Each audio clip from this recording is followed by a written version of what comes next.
Salamat, Panginoon, dahil kayo'y Diyos na mabuti at kayo'y Diyos na maunawain at higit sa lahat, kayo'y Diyos na nakaunawa, nakaalam ng lahat ng bagay.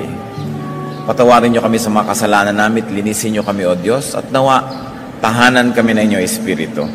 Payapain niyo po ang aming loob at buong puso naming tanggapin ang inyong mga pagtuturo, pagpapaliwanag, pagtutuwid, pagpapalakas at pag-akay sa amin. Maging pagkain ng aming Espiritu ang inyong mga salita at nawa, Panginoon, iligtas niyo kami sa makamalian, kasinungalingan, maging sa gawa ng mga masasamang tao at masasamang Espiritu. Ipinatagubilin din namin sa inyo ang lahat ng mahal namin sa buhay at mga mahalaga sa amin na ngayon ay malayo sa aming piling. Nawa ang presensya niyo at pag-iingat ay sumakanila rin. At nawa, Panginoon, ikalugod niyo ang aming mga awit, ang aming mga sayaw, ang dala-dala naming mga handog sa iyo ngayong umaga, mga papurit pasalamat, tanggapin niyo po, Panginoon, at kami naman pagpalain niyo ng inyong salita, ng inyong pagtutuwid, ng pagpapalakas. Mangusap kayo, Panginoon namin, Ama sa langit, kayo po ang nais naming pakinggan. So me, be our speaker. We ask you, Father, in the name of your Son, our teacher and healer and friend, the Lord Jesus Christ. Ang pamagat po na ating pag-aaral ngayon, God knows.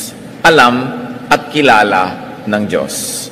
Yung know kasi sa English, sa Tagalog, pwedeng alam at pwedeng kilala. God knows you. Yun ay napakahalaga. God knows you and me, all of us, in fact, each one of us. And God knows you intimately. Hindi lang basta kahalubilo, kasalamuha, kaisa natin ang Diyos. Kilalang kilala ang bawat isa sa atin. Psalm 139:15-16. My frame was not hidden from you when I was made in the secret place. When I was woven together in the depths of the earth, your eyes saw my unformed body. All the days ordained for me were written in your book before one of them came to be. Sabi, wala akong maililihim sa inyo. Hindi pa man ako nabubuo sa aking pinanggalingan sa isang lihim na lugar na yon at mahiwagang pagkakabuo sa akin, kilala nyo na ako. Alam ng Diyos ang ating pagkakabuo, ang ating pagkatao, ang ating buong pagka-espiritu rin. That the Lord knows and has seen our unformed body. Sabi, all the days ordained for me were written in your book. Ang aking buhay ay nakahanda na, nakatalaga na, isinulat nyo na. It was written in your book. This ordination, some people call destiny, could refer to nature, inclination, the talents, and the strengths of every individual person.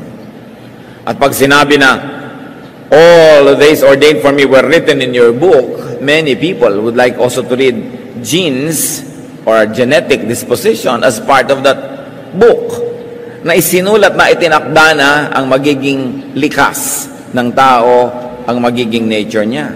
That destiny is the general and lifestyle and direction of a person.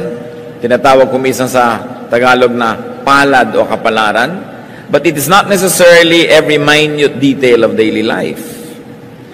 And by the way, a very modern science called epigenetics showed that in spite of our genetic disposition, ay maraming mga bagay na nag-i-influence sa ating pagkatao. The environment and the will of a person can change genetic activity without changing the genetic code. Very interesting study po ito. Isang breakthrough na scientific explanation and even proof of the possibility of rebirth. Because for a while, people were saying, imposibleng baguhin ang tao dahil sa kanyang genetic code, dahil sa kanyang DNA, dahil sa kanyang genetic predisposition. Pero napatunayan ngayon na dahil sa kapaligiran at dahil din sa will o kaya ay sariling kalooban ng tao na kanyang pinananaig, maaari niyang baguhin ang genetic activity niya without changing the genetic code. And these activities could be imprinted on the very genes of a living person and his immediate descendants. In fact, a very interesting report of Time Magazine noong January 18, ang title pa, Why Your DNA Isn't Your Destiny, says that the new science of epigenetics reveals how the choices you make can change your genes and also that of your children. So, pwedeng mabago, baguhin ng isang tao in one generation. No? At yan ay pwedeng mangyari sa pamamagitan ng pagpili kung ano ating maginagawa, patuloy na pagkikreate ng thoughts that turns into action, and action that turn into habits, habits that become lifestyle, can change genetic activity. But back to God's intimate knowledge of us. So kung tayo nililikha pa lang, binubuo pa lang tayo, genetic level pa lang, kilala na tayo ng Diyos, talagang alam niya kung ano ang bagay at dapat mangyari sa ating buhay. Pero hindi naman marahil ibig sabihin, pati pagpili mo kung mainit o malamig ang kakainin mo ngayon, kung ano isusuot mo bukas, tinakda ng Diyos. Pero binigyan ka niya ng isang naturalesa, isang natural na pagkatao na nakahilig sa mga bagay, na kung susundin mo yung hilig na yun at pagbibigyan ka ng kapaligiran at mangyayari yon, magaganap sa'yo yung talagang nakatakda at dapat maganap sa'yo. In a general way, because the details are up to you, because God had given us free will. Pero kilala tayo ng Diyos. Luke 12:7, indeed, the very hairs of your head are all numbered. Plural pa nga ang ginamit sa hairs instead of the more grammatically accepted na hair, kahit marami. Because grammar recognizes that you cannot count hair. But God counts hair, kaya ka hairs sa Bible. In fact, hair grows and hair falls every minute. So anong sinasabi that God knows the number of your hairs? God has a very updated knowledge of you. Hindi yung alam niya last week, last month, last year. This very minute, kung may bagong tumubong buhok at may bagong nalaglag na buhok, alam niya yung latest count. Doon tayo kakilala ng Diyos.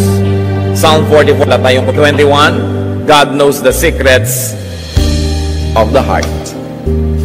Kumisan nga, yung tao mismo, nalilito, hindi niya malaman kung ano yung gusto ng puso niya talaga. Pero yung Diyos alam. God is your closest confidant. Kaya akala lang natin, wala tayong kumisang close friend, wala tayong mapagsabihan, walang nakakaunawa, walang nakakakilala sa atin. Pag naiisip niyo yung ganung bagay, ibig sabihin nakakalimutan niyo ang Diyos. Kasi kilalang kilala at naiintindihan tayo ng Diyos. God knows your thoughts.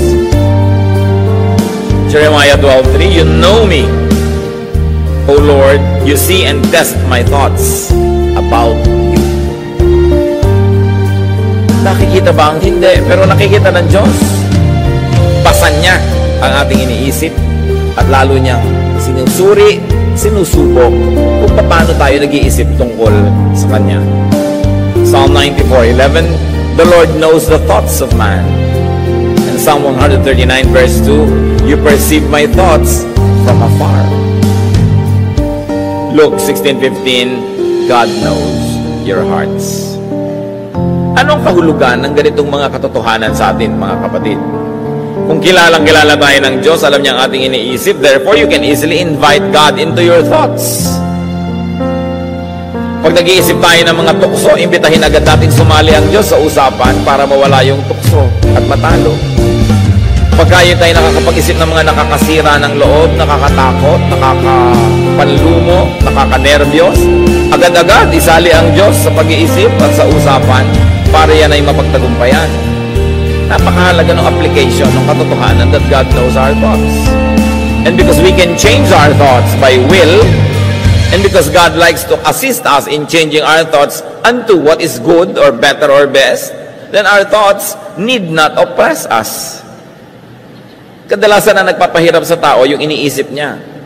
Yung kinakatakot niya, yung nervyos niya, yung hirap ng loob, yung hindi niya maunawaan. Kumisan nga, may hindi ka lang maalalang pangalan o lugar, hirap na hirap ang loob mo hanggang kailangan maalala mo yan.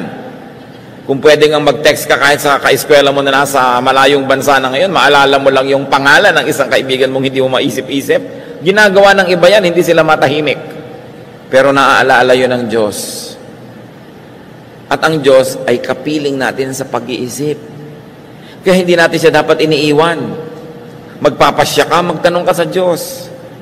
Meron kang gustong maunawa, makikonsulta ka sa Diyos. Bago tayo makikonsulta kung kani-kanino. Madalas, tumalapit lang tayo sa Diyos pag mali na pala yung nagawa natin at may mga bunga na yung kamalian. Sa simula pa lang, thought pa lang, kasali na yung Diyos. Therefore, kasama siya sa execution for it to become an action. Thoughts pa lang, action pa lang, kasama na, paano magiging mali ang pupuntahan ng ating buhay? God knows your words. Mga salita nating lahat, may katuturan man o wala, maganda man o hindi maganda, alam ng Diyos. Psalm 139 verse 4, Before a word is on my tongue, you know it completely, O Lord. Bago pa man mamutawi ang salita sa aking labi, alam nyo na. Bakit alam? Kasi nga alam ni Lord yung ating genetic predisposition. Alam niya yung ating nature. Alam niya yung ating likas. So, alam niya, hindi niya tayo pinagsasalita na parang robot, pero alam niya kung anong sasabihin natin. Parang kung kilala mo isang tao, parang alam na alam mo magiging reaksyon, pero kung minsan nagkakamali tayo, pero ang Diyos, ganun ka-intimate ang pagkakakilala niya sa atin. So the Lord knows our vocabulary, and the Lord knows the kind of words that we might say. Matthew 12:36, But I tell you that men will have to give account on the day of judgment for every careless word they have spoken.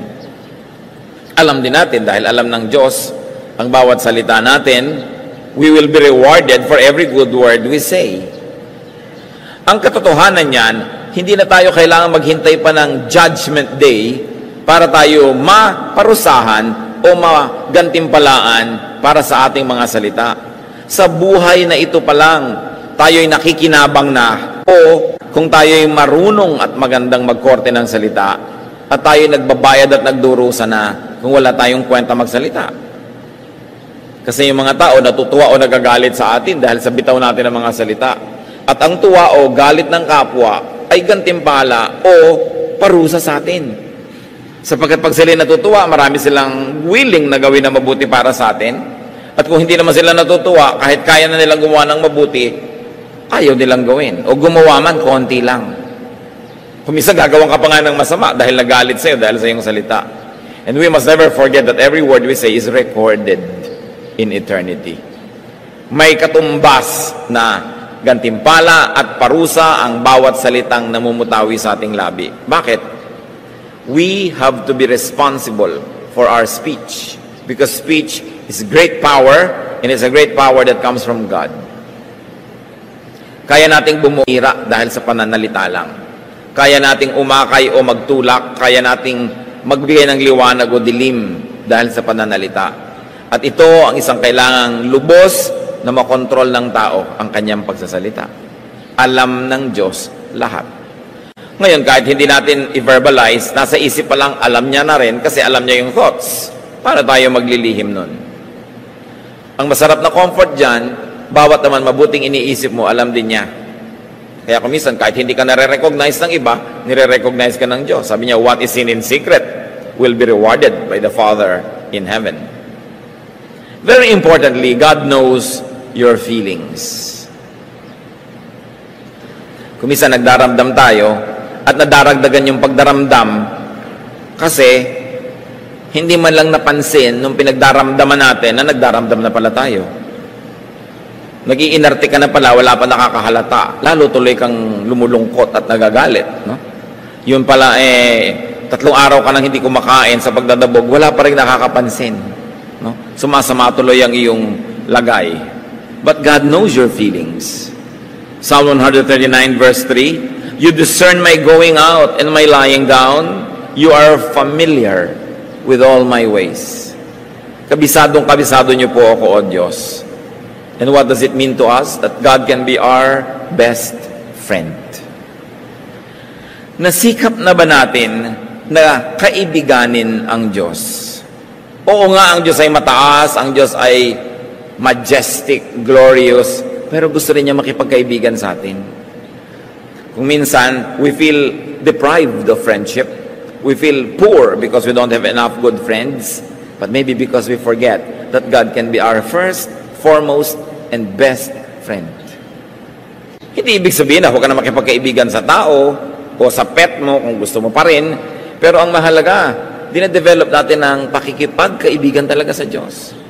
Because through Jesus Christ, God had become our friend. Na nahihingahan mo ng sama ng loob, na pagsusumbungan, nilalapitan, nahihinga ng mga bagay-bagay, at na-enjoy natin yung kanyang company. Pag lagi tayong umiiwas sa pag-iisa, hindi natin nadidiscover yung ligaya na makapag-solo kasama ang Diyos lamang. Bagamat we were created socially, that we should interact with other people, but the beauty of aloneness is that solo-solo kayo ng Diyos, kayo lang. Walang abala at nakakapagniig talaga kayo. It is something that we should enjoy, especially kung talagang wala kang choice at wala kang makasama, alalahanin mo uli ang Diyos. Alam niyo, maraming pag-iisa. Kung lumalabo ang iyong mata, lalo pa nga at dumidilim talaga at nabubulag ka pa kuminsan, kahit marami kang kasama, pwede kang matuksong dahil hindi nila lubusan o unawaan yung kalagayan mo. Pero alalahanin mo ang Diyos kasama mo, nasa puso mo, nasa isip mo. At yung hindi mo nakikita, nakikita ng Diyos para sa iyo. Kaya maaari nating makita yung daigdig, makita ang mundo through God. Yung mga nalulumpo, mga hindi makalakad, kung ano man ang kapansanan or old age, hindi ka na makapunta sa dapat mong puntahan. Kung minsan second floor lang ng bahay mo, hindi mo na maakyat. Pwede mo ngang marating kalangit-langitan through God eh. Kaya kung ang ating masyadong inaayos at dinedevelop, pakikipagniig sa Diyos, malalampasan natin ang mga limitasyon ng katawan. Limitasyon ng ating paa, ng kamay, ng mata, ng tainga, maging limitasyon ng ating isip o damdamin o puso dahil ang Diyos walang hanggan. So God is our entry point. God is our door into the eternal, into the everlasting, into that which is spaceless and timeless. And that becomes even more precious when you begin to be saddled with the reality of humanity, of mortality.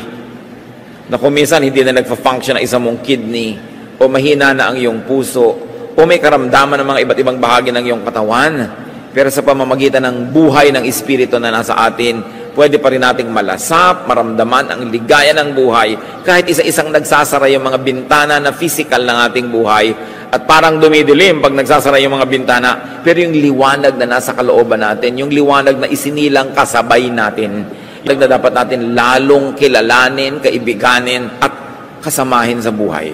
Kasi yun ang liwanag, yun ang saya, yun ang musika, yun ang tunog, yun ang kulay, hugis, galaw, na hindi maaring agawin sa atin ng anumang physical limitation. Pag masyado tayo naging physical at nilimit na lang natin yung ating buong consciousness to that which is perceived by the physical senses, it is so easy to be sad. Kasi kung minsan humihiram ang iyong pandinig, lumalabo ang iyong mata, humihina ang iyong mga movement, nagkakaroon ka ng mga sakit sa muscles, sakit sa mga internal organs. But the quicker that the body disintegrates, the more inevitable, in fact, the quicker eternity comes. Sapagkat ang tunay nga niya ng sinasabi, yung pagpalya ng katawan natin hanggang sa extreme nito, kamatayan nito, yun ang tunay na pinto para makapasok tayo dun sa buhay na iba, walang hanggan at spiritual. Of course, we were wired to appreciate and even to love life on this earth and in this body. But if that kind of life begins to be less and less, you know that there is something that becomes more and more. Kasi walang vacuum. And vacuum always attracts something. So pag lumiliit na yung mundo mo physically, nagkaka-espasyo para lumaki yung mundo mo spiritually. All the more that we should develop our spirituality and our fellowship with God. At madali sapagkat kilala niya tayo. God knows your actions. Revelation 2:19, I know your deeds, your love and faith, your service and perseverance. Maraming naglilingkod sa Diyos. Masaya na kahit hindi sila mapansin ng iba. Kasi alam naman nila, pinapansin nyo ng Diyos. Meron din naman mga naglilingkod, masama loob, pagka hindi nare-recognize, hindi napapalakpakan, hindi nakikilala, maaari natin dapat na suriin kung sino ba pinaglilingkuran natin. Ang pagkilala, ang palakpak, ang recognition ng tao, o yung Diyos na nakakakita ng lihim. At sapagkat wala namang lihim sa Kanya, at siya ay Diyos sa makatarungan, alam niyang gantimpalaan ang lahat ng mabuti nating ginagawa, lalo't sikreto. Mas gusto ng Diyos yung mga sikretong mabubuting gawa. Sabi niya, do not sound trumpets before you when you give alms to the poor. Huwag na kayong tumawag ng pansin pag gumagawa kayo ng mabuti. Nagbibigay kayo na inyong mga abuloy, mga handog, mga ambag. Huwag na kayong magpakilala pa. Sapagkat ang nakikita ng Diyos na lihim na nagbibigay ay lalo niyang kinalulugdan. At lihim niyang ginagantimpalaan. Mabuti na nga kung ang gantimpala ng Diyos sa iyo, lihim. Kung alam ng lahat ng kamag-anak mo, baka salakayin ka agad. Mabuti nga yung lihim para nakakabuelo ka naman. Gusto natin lagi, public na public. So, nababaligtad. Why does God know you and me? Ba't niya kaya tayo kilala? Because God knows man. Because God lives in man. God knows man because God lives in man. Wala siya sa langit lang. Nasa puso natin siya. Wala siya doon lang sa mga ulap o sa malalayong mga planeta at bituin. Nasa kaloob-looban siya ng ating diwa. Genesis 2:7, the Lord God formed man from the dust of the ground and breathed into his nostrils the breath of life, and the man became a living, resuscitate being. Napaka makapangyarihan itong kaisa-isang sentence na ito. Nung nilikha ng Diyos ang tao, inihingan niya sa tao yung sarili niyang hininga. Parang CPR. Parang resuscitation yan. Yung hindi na makahinga, biglang bubuksan mo ang bibig at bubugahan mo siya ng hininga mo, papasok sa kanyang hininga, at nabubuhay siya dahil sa inihinga mo. Yan ang ginawa ng Diyos. At of course, higit pa dyan. Yun lang ang kaya nating intindihin kasi yun lang physical na alam natin eh. Pero yung ibinigay niyang buhay sa atin ang galing sa loob niya. Hindi niya pinita sa puno, hindi niya kinuha sa ilog at inilagay sa iyo. Galing sa kanya. Sumanib ang Espiritu ng Diyos sa lupa. At yung lupa na sinaniban ng kanyang Espiritu, yun ang naging tao.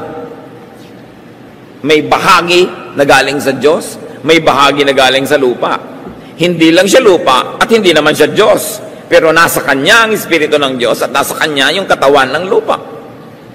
Mahiwaga, makapangyarihan, napaka-special ng tao. God's Spirit is given to man, God's Spirit lives in man, and God's Spirit will return to God after death. Pag ninamnam niyo to, ang sarap-sarap mamatay. Dahil biruin mo, babalik na yung espiritu mong ipinahiram, babalik sa Diyos, never the same. Yung espiritong galing sa Diyos, inilagay sa lupa, naging tao, at dahil yung espiritu na naitumira sa katawang lupa, naranasan noon ang hindi kayang maranasan ng espiritu lamang na walang katawan. Kaya napayaman din ng human experience yung espiritu. The Spirit of God is all the potentials because this is the Spirit of God. But it's only a potential. It is not physically real until it takes on a physical body. Therefore, God, in glorifying Himself, in continuously enriching Himself, sent parts of Him to each of one of us. Ipinagkatiwala niya ang kanyang espiritu sa lupa, naging ikaw, naging ako, naging tayong lahat. Kaya tayong lahat nga galing sa Diyos. Kaya lahat ng tao magkakapatid. Pero binigyan yung katawan mo ng ito 20/20 vision, ito iba vision, iyon kayang tumalo ng mataas, iyon kaya namang lumangoy ng mahaba, ito kayang mag-isip, ito ang galing sa math, iyon pwedeng magsayaw, iyon pwedeng mag-music.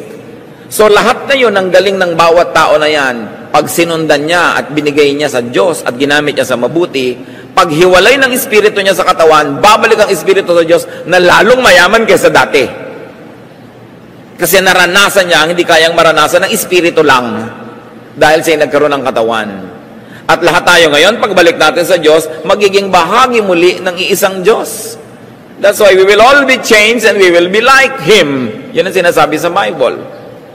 Huhubarin natin ang ating lupang katawan, ang kanyang mga kapintasan at mga kakulangan, at babalik tayo sa glorious state of being spirit, one with God and one with each other. Kaya sa church na nga ang pinaka-embassy ng langit. dito pa lang nagpa-practice na tayo, kaya brotherhood, sisterhood, kapatiran, kasi ng tunay nating status.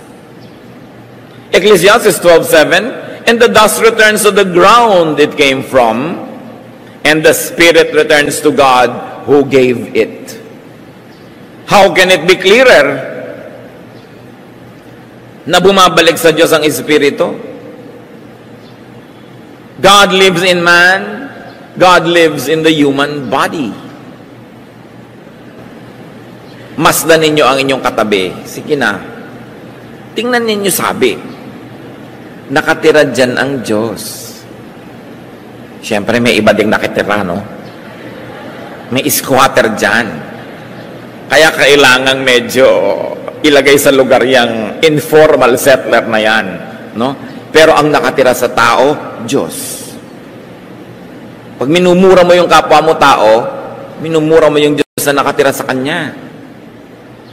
Pagka nilalait mo, iniinsulto mo, iniisnab mo, minamaliit mo yung Espiritu ng Diyos na nasa taong yan. Pag sinasaktan mo, pinagtataksilan mo, kinakawawa mo, ginugutom mo, ginagawa mo yun sa Diyos. Kaya ang sabi ni Jesus, whatever you do to the least of this, you do to me.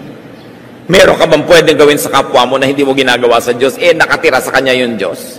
Bagamat may squatter din, ha? Dapat malinaw yan. 1 Corinthians 6:19, do you not know that your body is a temple of the Holy Spirit, who is in you, whom you have received from God? Ganun kahalaga yung tao.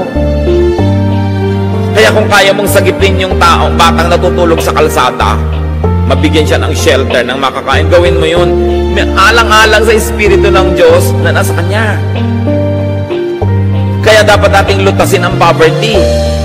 Bawat tao binigyan ng Diyos ng kakayahan at talento para yun ay mamulaklak, magbunga, at maranasan ng Espiritong inilagay sa Kanya yung dapat maranas in accordance with the giftings given to the person. Pero pinakamalaking humahad lang dyan, poverty. Maraming magagaling na pianista, hindi man lang makapag-piano. Ni pianono nga, hindi maka-afford. Dahil walang pera. Ang dami naman pera sa planeta, bakit nasa bulsa lang ng mga politiko? Diba? Ang dami-daming pera sa planeta, nasa bulsa lang ng iilan. Ang daming pagkain sa planeta, nasa sikmura lang ng konting tao. Napapansin nyo ba, ang daming magagandang view sa Pilipinas, mayayaman lang yung nag-e-enjoy? Because of the disparity in economics and politics. Kaya yung corruption, yung pagnanakaw, yung hindi pagiging tapat sa yung mga sinusumpaang tungkulin sa publiko, yan ay kalapastanganan sa Diyos. Because any high position, private or public, is God's trust. Binibigyan ka ng Diyos ng mataas na katungkulan para dahil sa kapangyarihang ipinahihiram sa iyo, makapagpa-improve ka ng buhay ng mga tao, mapalaya yung mga tao sa poverty, and they'll begin to develop their talents themselves. They can become dancers and singers, mathematicians and scientists. They can become what God wants them to be according to the giftedness that God had given them before they were even born. So that the Spirit given to them will be enriched, and when it returns to God, magre-report siya sa Diyos, this is what has happened to me. Na-develop ko ang talent, naranasan ko ang dapat maranas, naibig ko ang dapat ibigin, tumanggap ako ng pagmamahal, I became one with humanity and with nature, now I return to God. Kung may nalilito pa sa atin kung anong mission ng buhay, yun. Na tayo pilgrims, dumadaan lang sa earth, ba't ba pinapadaan pa? Bakit ba ang Espiritu ng Diyos ay ipinahiram-hiram pa sa tao at nananahimik na lang sana sa mga kung saan man nandun? Because without the Spirit joining the physical body, experience will be impossible. Kaya ginawa tayong templo kasi gusto ng Diyos na magkaroon ng physical templo. At malinaw sa Bible that the temples of God are not stick or stone or steel or metal. Sabi, God does not live in shrines made by man. He does not live in temples made with human hands. But His temple is the body of the believer. And the temple you are. Yun ang sinasabi sa Bible. Kaya pag hindi mo inaalagaan yung katawan mo, hindi ka nagpapahinga, or hindi ka nagtatrabaho, yan yung dalawang extreme pareho yan na paglapastangan sa Diyos. Because God ordained work and rest. Kasi alam niya ang katawan ng tao, kailangan yon. Why the excursion of the spirit into flesh? Because God experiences material life through man. Ganun kahalaga yung tao.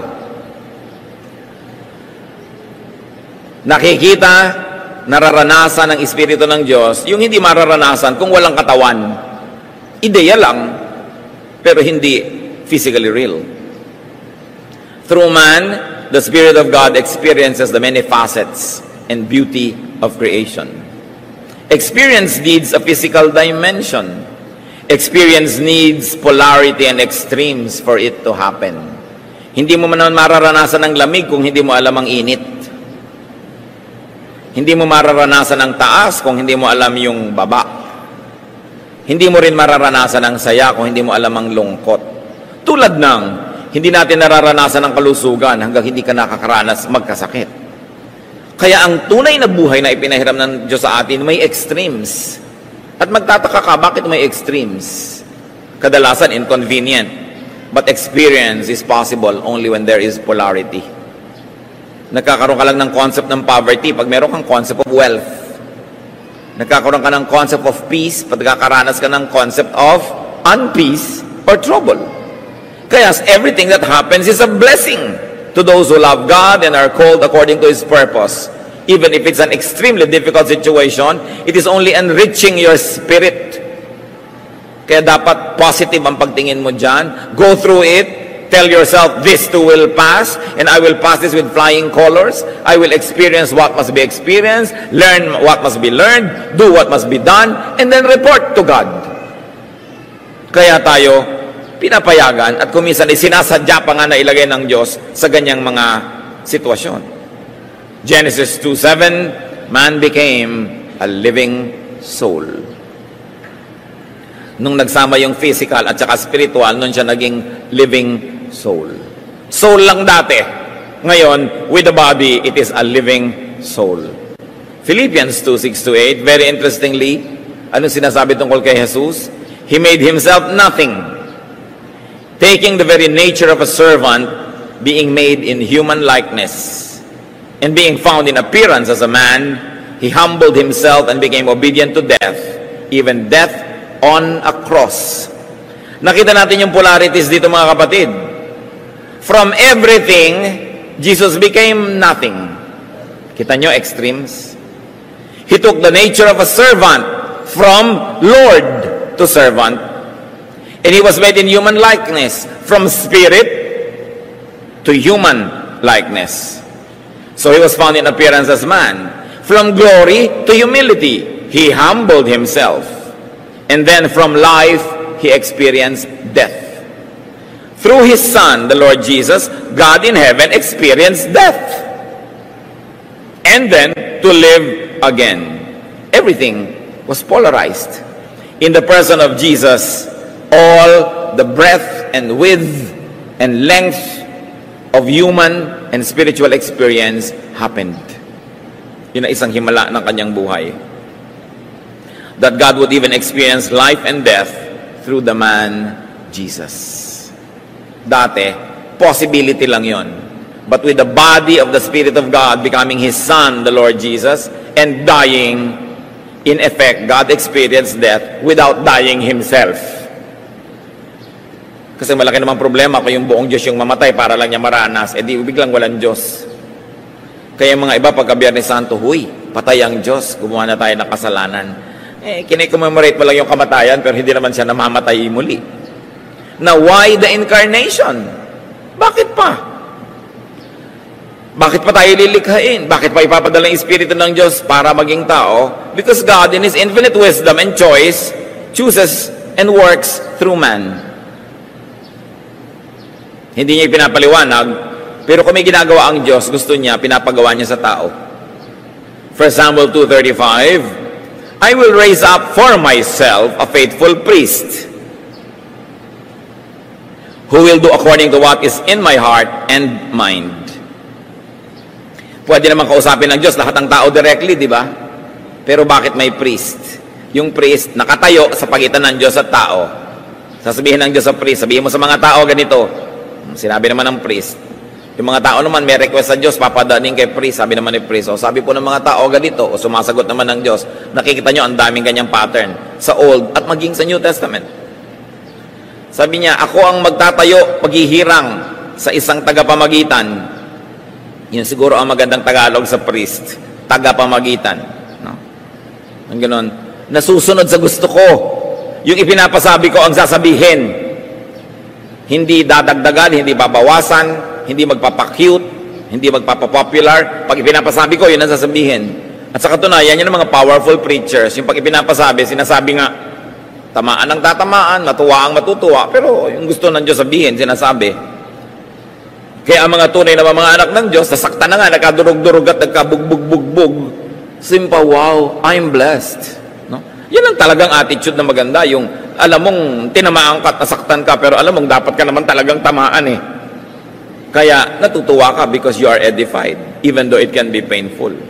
Deuteronomy 18:18, I will raise up for them a prophet. I will put my words in his mouth. Kaya naman ng Diyos magsalita mula sa isang napaka-loud speaker. No? Napakalaking loudspeaker, madinig ng lahat ng tao, pero pumipili talaga siya ng mga tagapagsalita. Style niya yun eh. So, susunod na lang tayo.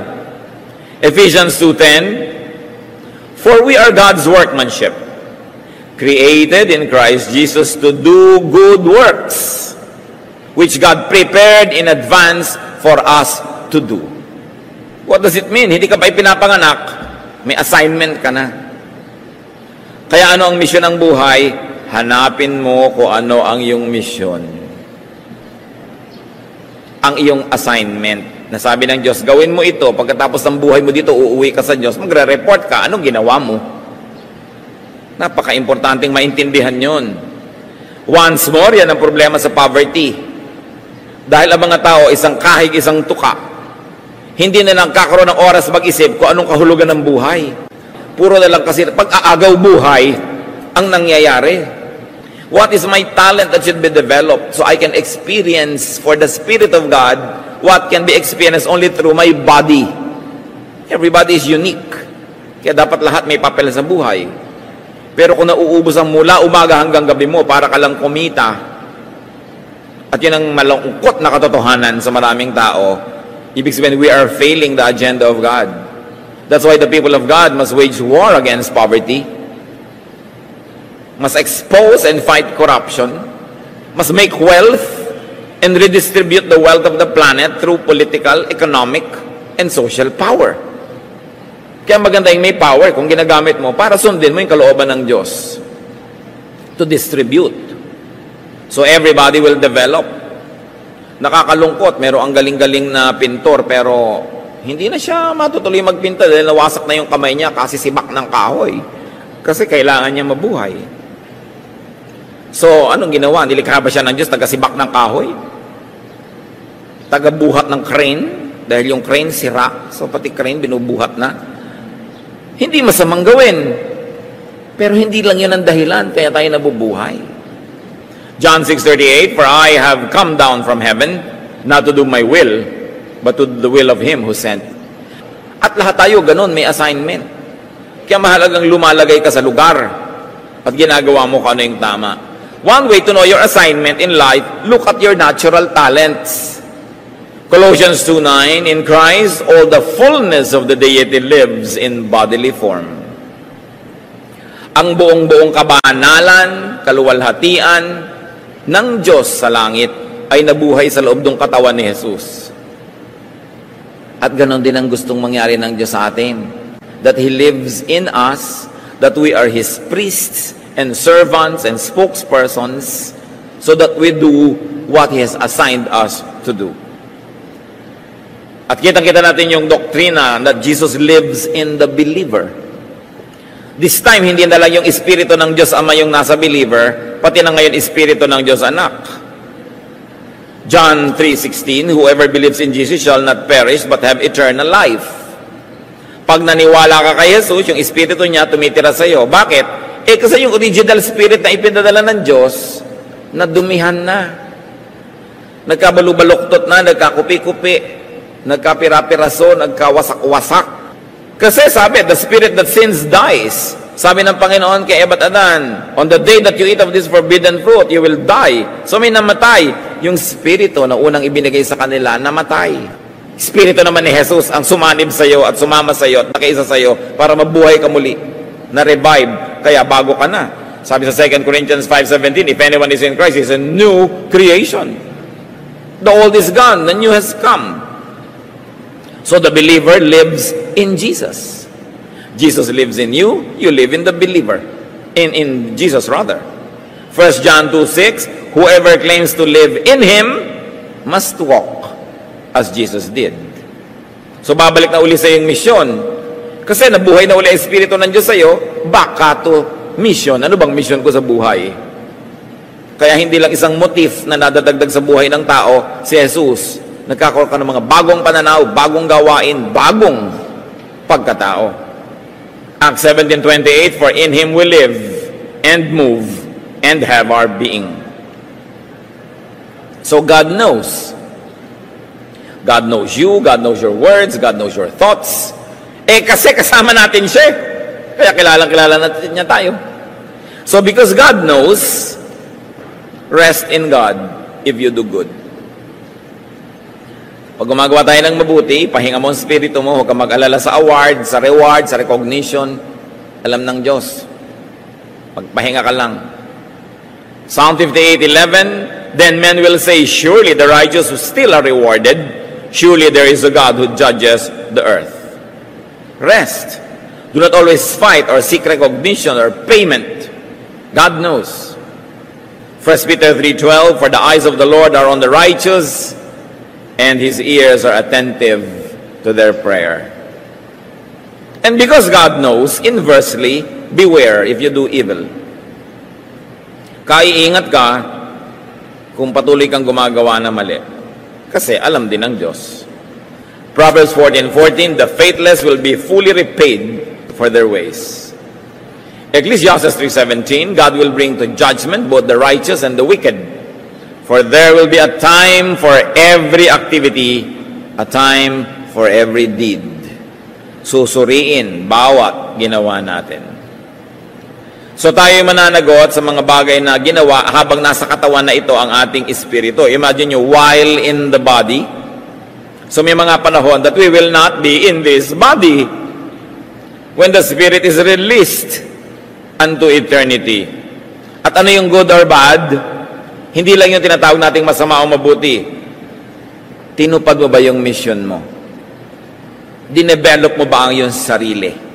Ginawa mo ba ang iyong papel na naka-assign sa iyo according to your giftedness and capacity? Titingnan mo lang naman kapatid yung sarili mo ngayon kung anong meron ka, malalaman mo kung anong tawag sa iyo ng Diyos. Maganda kang kumanta. Natural, tinatawag kang kumanta. Alam nga namang kumanta para sa sanlibutan. Sa Panginoon. Although kung may hanap buhay kang kumakanta ka sa ibang lugar, hindi naman yun masama. Naghahanap buhay ka. Pero dapat may kaparte ang Diyos sa talent mo. At ano ba ang katawan ng Diyos ngayon? Di ang katawan ni Kristo, ang church. Alam na alam. May oras ka, ang dami mong oras. So anong papel mo sa church? Di lagi kang nandun. Konti lang ang oras mo, pero ang dami-dami mong pera. So alam na alam ang papel mo. Donor. Lalo wala kang oras pero may ibibigay ka naman. Ikaw naman ay engineer, ikaw naman ay architect, may construction, ang mga kapilya. Alam mo, papel mo, hindi mahirap yan isipin sa buhay. Instrumentalist ka, teacher ka, binigyan ka ng Diyos ng gift so that you can participate in the body of Christ and in the world as well. May pananagutan ka sa buong kapaligiran. So yun yung good or bad. Ang tanong, ikaw ba? Ilang na-compose mong kanta? Wala po. Judgment seat na to, ha? Binigyan kita ng talent mag-compose. Anong ginawa mo? Di ba? Yun ang tanong. Anong binigay sa'yo? Parang yung mga taong binigyan ni Jesus ng talent, 10 talents, 5 talents, 1 talent, na naman pera naman yung talent na yun. Pagbalik niya, sabi niya, anong ginawa mo? Anong ginawa mo? Anong ginawa mo? Hindi sa talent ng iba. Sa talent mo. Kaya hindi ka dapat naiinggit sa iba Ang galing naman nun, kung gano'n lang ako, may gagawin akong gano'n. Hindi nga ikaw yun Ikaw ay ikaw. So tingnan mo kung sino ka, yun ang papel mo sa buhay. At kung ano yung binigay sa yung likas, i-develop pa. Yun ang isa sa mga pananagutan mo sa Diyos, kung anong pinagagawa mo sa yung talento. Nagamit ba yan sa kaluwalhatian ng Diyos, sa ikabubuti ng tao, ng mundo? Maiksi lang naman ang assignment natin dito, 50, 60, 70, 80, 90, 100 years. Sandali, dapat hindi tayo mag-aksaya ng panahon. Napakahalaga. So God knows you intimately. God lives in you. Not for 1 minute that you should forget that you were created for a purpose. And the purpose is for God to live in you, for the Spirit of God to experience the physical world through you, and to do good in the physical world through you. So, live according to design. Let God's Spirit experience the material world through you, and return to God with mission accomplished. Therefore, because you belong to God, you belong with all other living creatures. Napaka-importante. Tingnan nyo yung mga halaman, mga kapatid. Humihinga ka. Hiningahan ka ng Diyos minsan. Diba? Pero, paghinga mo ba, nag-inhale ka, tama na? Sino ngayon ang iniwan ng Diyos at tagahinga uli sa'yo? Alam nga namang siya na lang lagi. Marami pa siyang ibang gagawin sa buhay. Mga halaman. Kung nag-excel ka ng carbon dioxide, kukunin ng halaman yon, pagbalik sa'yo, oxygen na. So, sino ngayon ang kahingahan natin? Halaman. Kaya dapat, mahalin mo rin ang mga halaman. Mayroong mga tao ang titinunong puno sa kanilang mga bakuran, pinuputol dahil ang dami daw kalat na dahon. Dapat siguro maubos lahat ng halaman sa buhay niya nang maubusan siya ng hinihinga niya na oxygen eh. Kung paano siya hahanap ng oxygen na yun. Ano? Hindi mo minamahal ang mga halaman. Nakikita niyo ginagawa ng mga sakim na mga negosyante. Sobrang careless deforestation. Kinakalbo yung mga gubat. Sino nagdurusa? Kapwa-tao, lalo yung mahihirap. Kasi yung logger naman, yung may-ari ng logging company, may bahay yun sa city na malaki. May bahay abroad yun. Kahit bumahaba ka doon sa kinalbon niyang bundok, hindi siya apektado. Nakita niyo yung pananagutan ng mga makapangyarihan at ang pagwaldas nila sa kapangyarihang ipinahihiram ng Diyos. Kaya kung mahal mo ang Diyos, mahal mo din dapat mga halaman. Tanim ka ng tanim, kahit sa paso, sa drum, sa tansan, pwede rin. Tanim ka ng tanim. Dahil mahalaga yung halaman, bahagi ng buhay natin yan. Kaya nagkakanda, wasak-wasak ang buhay natin because we destroy plants. Yun ang kahingahan mo eh. Yun ang iniwan ng Diyos sa piso ng Diyos. Halaman, ituloy mo yung kahingahan dyan. Alam nga namang ako na lang lagi. So, iniwan niya yung daigdig, self-sustaining. Kaya importante sa atin yan. We blend, we unite with God's creation. You participate in nature, you nurture nature, and you allow nature to nurture you. God understands and knows you. God guides you. And God awaits your return to the realm of the Spirit, to the realm of the divine, so you could be with Him again forever, enriched by your excursion on earth. When that happens, death is indeed victory. So live your life according to God's design of you. May papel ka sa buhay. 1 Corinthians 12:7, to each one, the manifestation of the Spirit is given for the common good. Ang linaw ha. Bawat isa, pinagpahayagan ng Espiritu, pinagpakitaan, binigyan ng kakayahan para sa ikabubuti ng madla. So, ang gift mo kapatid, hindi lang pang sayo, pang sa ating lahat yan. So, yung gift ko pang sa ating lahat, hindi ko dapat salohin. Yung gift niya pang atin. Pag absent kayo sa church, you're cheating all of us. Dapat kasali ka. Kaya nga mga kumisan, nabe-bless lang lagi dahil nakikinig sa tape at sa radyo. Bless na kayo. Kailan naman kayo magiging blessing sa church? Alam nga namang tanggap na lang kayo ng tanggap, tapos wala naman kayong binibigay na blessing. Inhale man kayo ng inhale, sasabog kayo. Kailangan mag-exhale kayo.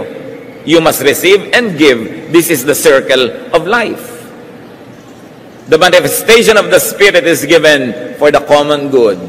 You are not your own. You were bought at a price, so glorify God in your body and glorify the body of the Lord, which is the church. Live life according to God's calling for you.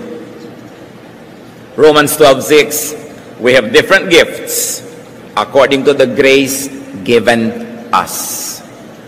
Ibig sabihin din mga kapatid, tigilan ang mainggit sa iba. Kung ikaw, 4'7" ang height, huwag ka maingit doon sa 6'2". May iba kang papel sa buhay, iba yung papel niya. Siguro siya taga-abot ng aratilis pag magkasama kayo. No? Pero may iba kang papel sa buhay. So find your mission. Never think that you're alone. Never feel that you're alone. Walang nabubuhay para lang sa sarili. Pero meron akong babala. Kung tanggap kayo ng tanggap dahil merong bigay ng bigay, huwag kayo ang magsasabing, yan ang papel mo sa buhay, bigyan kami. Huwag kayong ganon, ha? Siya dapat ang mag-isip na, ang papel ko magbigay. Pero yung taga-tanggap, wala kayong karapatang mag-assign kung sino ang taga-bigay sa inyo. Sabihin, kaya ka naman binigyan ng Diyos. Minsan, madidilig mo yun sa mga kamag-anak, nakakapanting ng tenga eh. No? Kaya ka naman pinayaman para tangkilikin mo kami. Sino may sabi sa'yo? No? Wala tayong karapatang mag-isip noon. Yung nagbibigay ang magsasabing, ito ang calling ko. Pero yung taga-tanggap, no. Quiet lang kayo. No? Huwag kayong mag-assign ng taga-bigay sa inyo. Kailangan ang Panginoon na nag-a-assign nun. God is always with you because God lives in you. Ang sarap isipin, kahit kailan, hindi ka nag-iisa. Honor God in your body, honor God in your life. 1 Corinthians 6:19, your body is a temple of the Holy Spirit who is in you, whom you have received from God. Ama namin sa langit, salamat sapagkat kayo ay nasa amin, kaisa namin, at kami nasa inyo. Ipadama, ipaliwanag nyo sa amin ang malalalim, malalawak, makapangyarihang kahulugan ng katuturan na kayo'y nasa amin. Magbulay-bulay tayo mga kapatid, at sa tulong ng Diyos, angkinin natin ang pagpapala sa katotohanan na ang Diyos ay nasa sa atin. Let's bow before the Lord in silence and let the Lord finish His message.